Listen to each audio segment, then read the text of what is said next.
అందరికీ అర్థం అవ్వాల్సిన విషయం ఏంటంటే ఎందుకు కాకినాడ పోర్టు పైన మనం దృష్టి సారించాం, ఎందుకు పదే పదే కాకినాడ పోర్టు గురించి, ఈ రైస్ స్మగ్లింగ్ గురించి ఎందుకు ఈ విధంగా మనం ఆందోళన చెందుతున్నాం.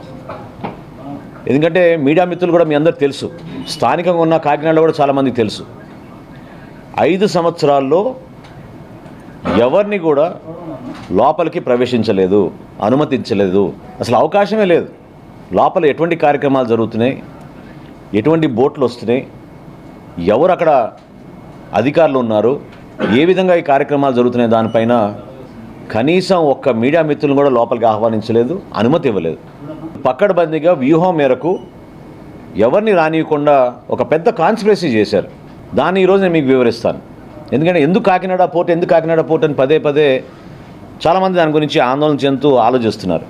రాష్ట్రంలో 29,000 ఫేర్ ప్రైస్ షాపులు ఉండగా ఈ బియ్యం సరఫరా చేయడానికి వైఎస్ఆర్సీపీ ప్రభుత్వం జగన్మోహన్ రెడ్డి గారు ముఖ్యమంత్రి అయిన తర్వాత ఒక నిర్ణయం తీసుకుని డోర్ డెలివరీ చేస్తామనే ఒక అబద్ధపు ప్రచారంతో 9,260 వ్యాన్లు కొని రాష్ట్ర ఖజానాకి దాదాపు 1,600 కోట్ల రూపాయలు ఖర్చు అయ్యే విధంగా మొబైల్ డెలివరీ యూనిట్లు వ్యాన్లని వీళ్ళు రాష్ట్ర వ్యాప్తంగా ఒక నెట్వర్క్ ఏర్పాటు చేశారు.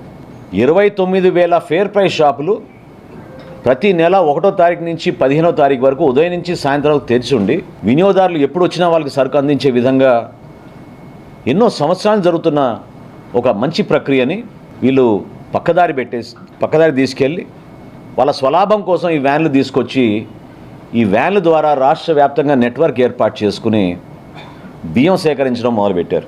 ప్రభుత్వానికి 43 రూపాయల 40 పైసలు ప్రతి కిలో ఖర్చు అయ్యే ఈ బియ్యాన్ని క్షేత్రస్థాయిలో వీళ్ళు 10 రూపాయలకే తీసుకుని వెళ్ళిపోవడం, చాలా చోట్ల మీరు సరైన సమయానికి రాలేదు, వ్యాన్ వెళ్ళిపోయింది కాబట్టి మీకు సరుకు ఇవ్వమని చెప్పడం, చివరికి ఎంఎల్ఎస్ పాయింట్ల దగ్గర నుంచి కూడా గోతాలు తీసుకుపోయే సందర్భాలు ఎన్నో ఉన్నాయి.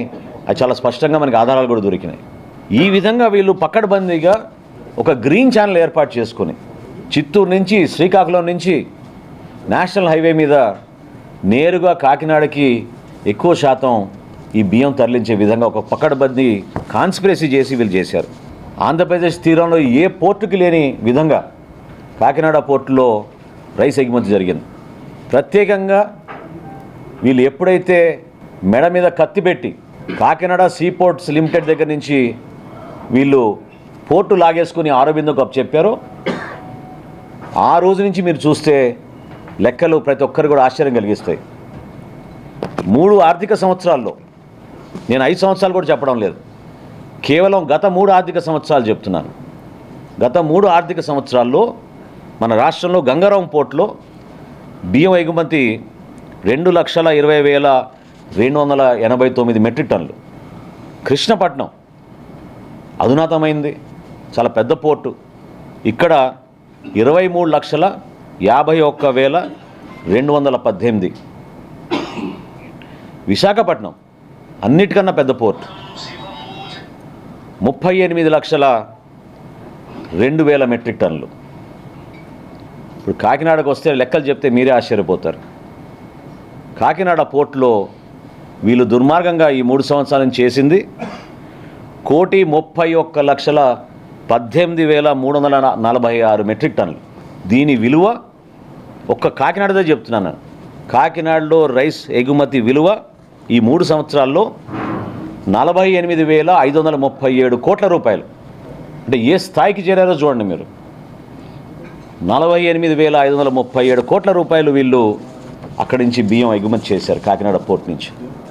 ఎంత పెద్ద కాన్స్పిరసీ జరిగిందంటే జగన్మోహన్ రెడ్డి గారి ప్రభుత్వంలో ఆయనే ముఖ్యమంత్రి, ఆయనకి తెలియకుండా జరగదు కదా.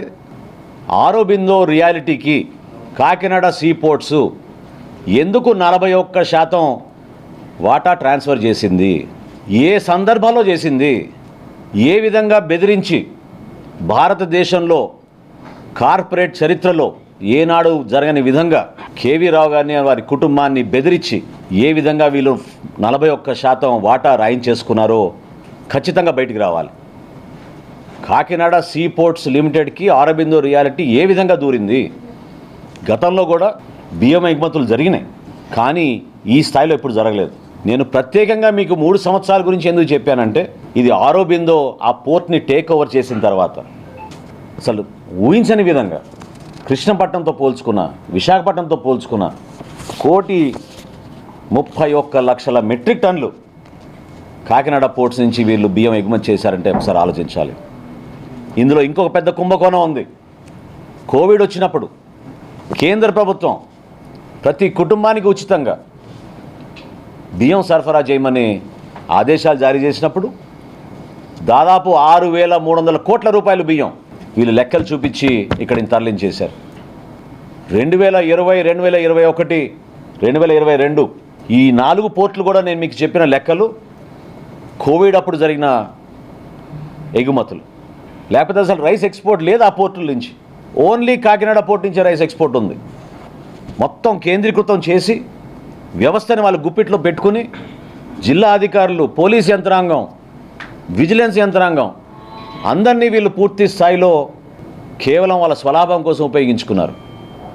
మీడియా మిత్రులకు అందరూ తెలుసు, పుంఖాలుగా మీరు రాస్తూ ఉన్నారు. గతంలో ఎప్పుడైనా ఈ విధంగా బియ్యం సేకరణ జరిగేదా? ఒక వ్యవస్థను ఏర్పాటు చేశారు. 1000 కేసుల పైన నేను మంత్రి అయిన తర్వాత ఈరోజు నా రాష్ట్ర వ్యాప్తంగా బుక్ చేశాం. సమాజం కోసం ఉపయోగపడే రైస్ మిల్లులు, ఉపాధి కల్పించే రైస్ మిల్లులు కూడా వీళ్ళు వాళ్ళ గుప్పిట్లో తెచ్చేసుకుని ఈ రైస్ స్మగ్లింగ్ చేయడానికి ఉపయోగించడం మొదలుపెట్టారు. వీళ్ళు ప్రధానమైన ఆలోచన ప్రతి ఒక్కరిలో రావాల్సింది ఏంటంటే, ఈ రోజున కాకినాడ సీ పోర్ట్ని జగన్మోహన్ రెడ్డి గారు తన చేతుల్లో లాక్కోవడానికి ఇంత దౌర్జన్యం ఎందుకు చేశారు? ఎందుకు కేవీ రావు గారి కుటుంబాన్ని ఈ విధంగా హింసించి ఇబ్బంది పెట్టి భారతదేశంలో కార్పొరేట్ చరిత్రలో ఎప్పుడు లేని విధంగా బలవంతంగా 41% వాటా బిగ్గెస్ట్ షేర్ హోల్డర్గా మార్చారు ఆరోబిందో రియాలిటీని ఈ రోజున. దీని వెనుక ఎవరున్నారో ఇప్పుడు ప్రజలకు అర్థం అవ్వాలి. ఖచ్చితంగా సమగ్రమైన విచారణ జరుగుతోంది.